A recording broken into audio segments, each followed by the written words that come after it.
नमस्कार दोस्तों, मेरा नाम अभय कुमार है। जुड़ चुके हैं मेरे साथ मेरे YouTube चैनल जिसका नाम है अभय क्लासेस। आज हम बात करेंगे आपके इतिहास के दूसरे लेसन के बारे में। पहली बुक है इतिहास की, दूसरा लेसन है। लेसन का नाम है राजा, किसान और नगर। अगर हम इसका पीरियड देखें तो हम देखेंगे इसका कालखंड 600 ईसा पूर्व से 600 ईस्वी के बीच में। इसके अंदर हम जानेंगे कि राज्य और अर्थव्यवस्थाएं कैसे पनपी और राज्य का निर्माण कैसे हुआ, शुरुआती राज्य। तो ये किस प्रकार से हड़प्पा सभ्यता से अलग थी, दूसरी शहरी सभ्यता जिसे हम कहते हैं, बाद में जो आई है उसे हम राजा, किसान और नगर या फिर 16 महाजन पद के नाम से भी जानते हैं। तो ये सारी चीज़ें हमें बेसिक हमने पिछली वीडियो के अंदर जानकारी प्राप्त कर ली थी। तो अगर हम देखें आगे क्या है तो आज जानते हैं कि आज हम बात करेंगे कि प्राचीन भारत के उन पहलुओं के बारे में जो हमारी किताब में अक्सर हमेशा दिखाई देंगे। जैसे ग्रामीण समाज के बारे में बात होगी, व्यापार के बारे में बात होगी और सिक्के के बारे में बात होगी। खास तौर पे इस लेसन के अंदर तो आपको ये सारी चीज़ों के बारे में हमेशा जगह जगह बताता ही रहेगा। और ख़ास तौर पे ये जो क्वेश्चन उठाए हैं इसमें तो ये आपको बताएगा ही कि किस प्रकार से दूसरी जो शहरी सभ्यता थी जिसे हम राजा, किसान और नगर लेसन के नाम से जानते हैं, किस प्रकार से यहाँ पे व्यापार होता था, समाज हुआ करता था और सिक्कों से किस प्रकार से लेन देन हुआ करती थी।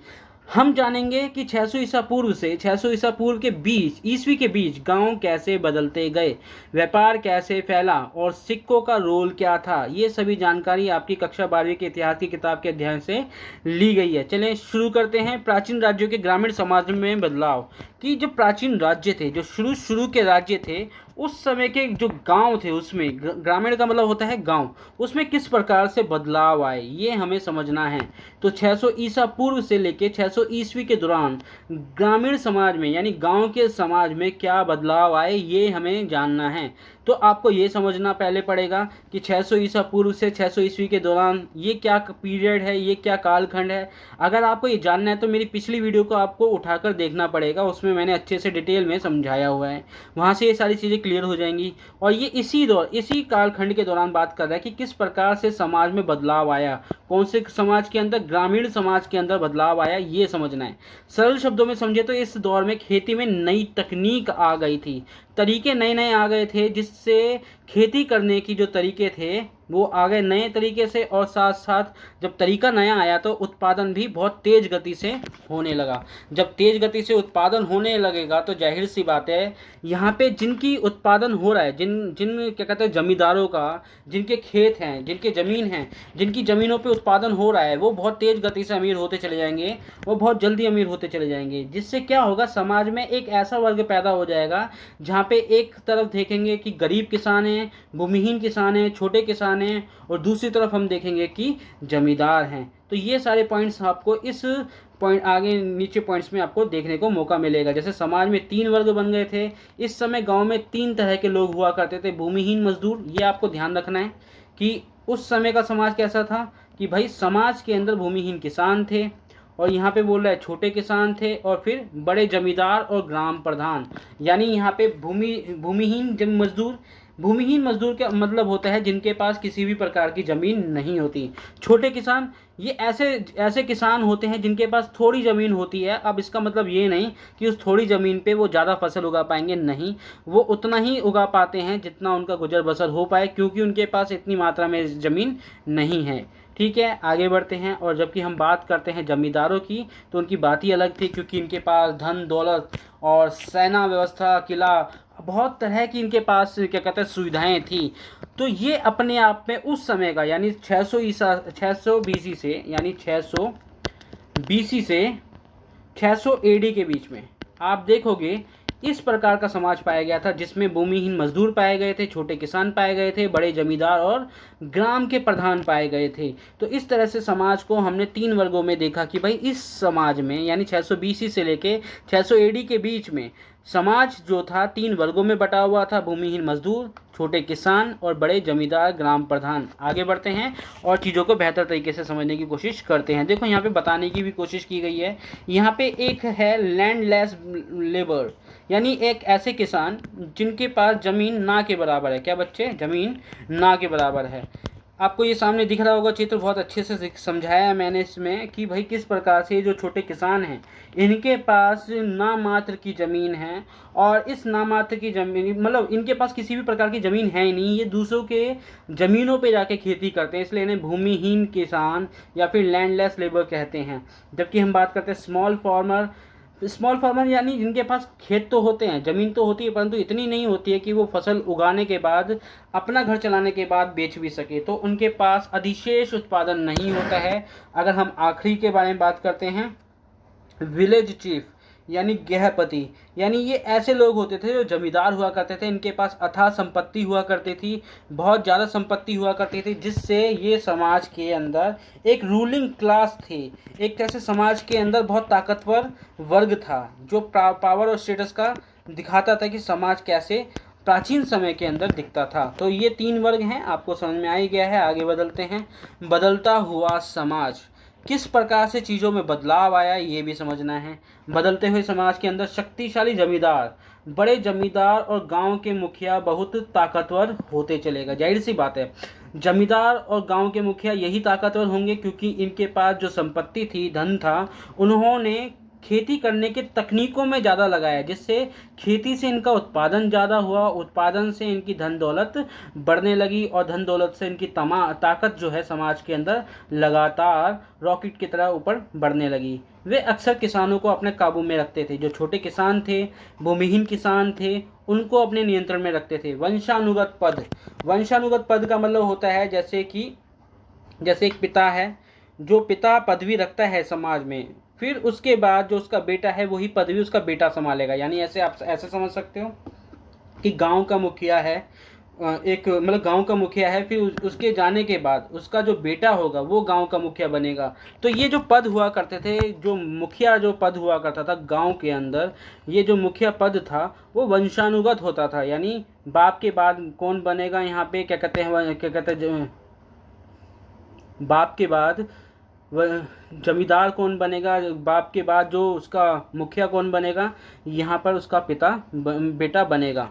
तो यहाँ पे सारी चीज़ें क्लियर हो रही हैं। आगे बढ़ते हैं।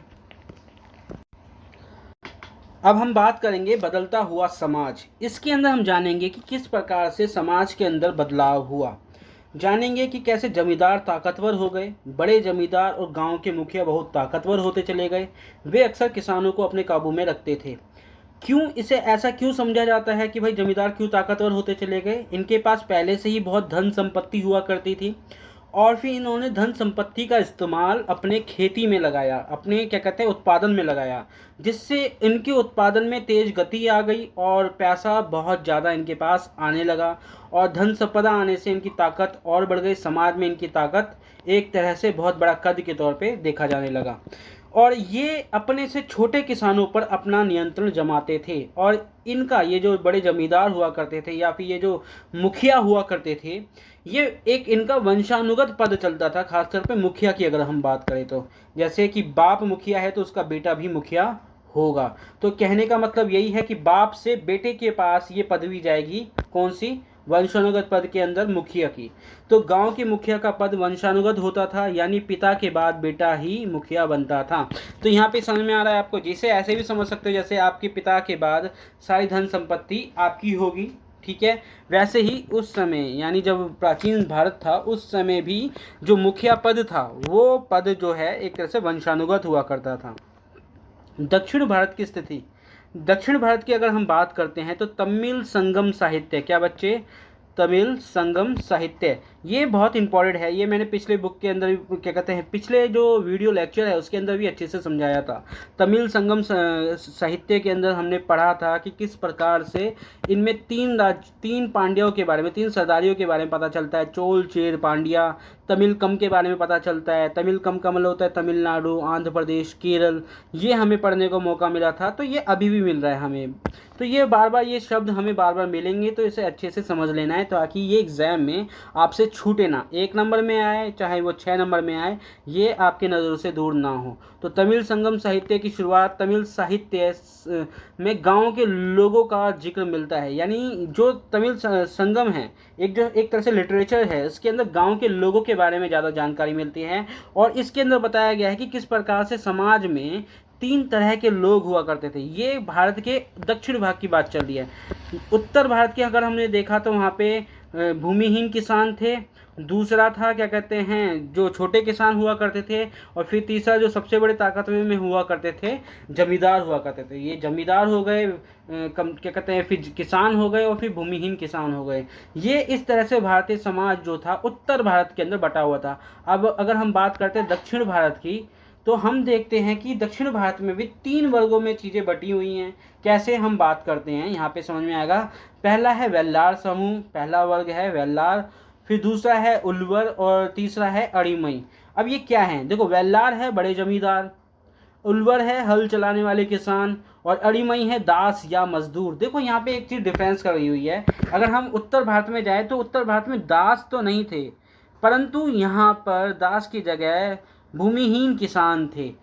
तो यहाँ पे भूमिहीन किसान भी कह सकते हैं या लेबर के फार्मर भी कह सकते हैं। यहाँ पे मजदूर तो आ रहा है, ठीक है, यहाँ पे चीज़ें आपको दिख रहा होगा, ठीक, यहाँ पे आपको चीज़ें दिख तो रही होंगी, मजदूर तो दिख रहा है, परंतु दास यहाँ पे नहीं थे, उत्तर भारत में नहीं थे, परंतु ये दक्षिण भारत के अंदर थे। तो इस प्रकार से हम देखेंगे दक्षिण भारत का जो समाज था या जो गांव थे वो तीन तरह के लोगों से बटा हुआ था, वेल्लार, उल्वर और अड़ीमई। ये आपको ध्यान रखना है, एग्जाम में ये आपसे पूछा ही जाएगा।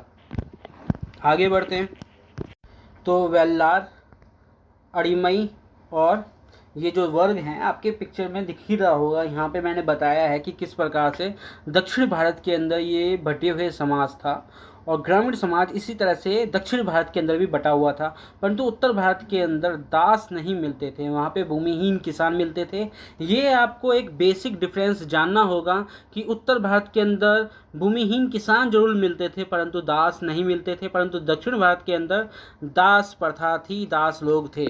अब सवाल उठता है कि ये समाज में इतनी विविधताएं क्यों थी, इतना असमानताएं क्यों थी, अमीर और गरीब का फासला इतना क्यों था। इसका सीधा सा जवाब यहाँ पर दिया गया है कि इसका मुख्य कारण जमीन का मालिकाना हक। जिसके पास जमीन नहीं है वो गरीब है, और जिसके पास जमीन अथाह है जमींदार है। जिसके पास जितनी जमीन है वो उतनी अपनी एक प्रतिष्ठा समाज में रखता था। तो मालिकाना हक जमीन पे रखता है, श्रम, मेहनत और नई तकनीक का जो इस्तेमाल करता है। जिसके पास ज़्यादा ज़मीन थी वो ज़्यादा अमीर था।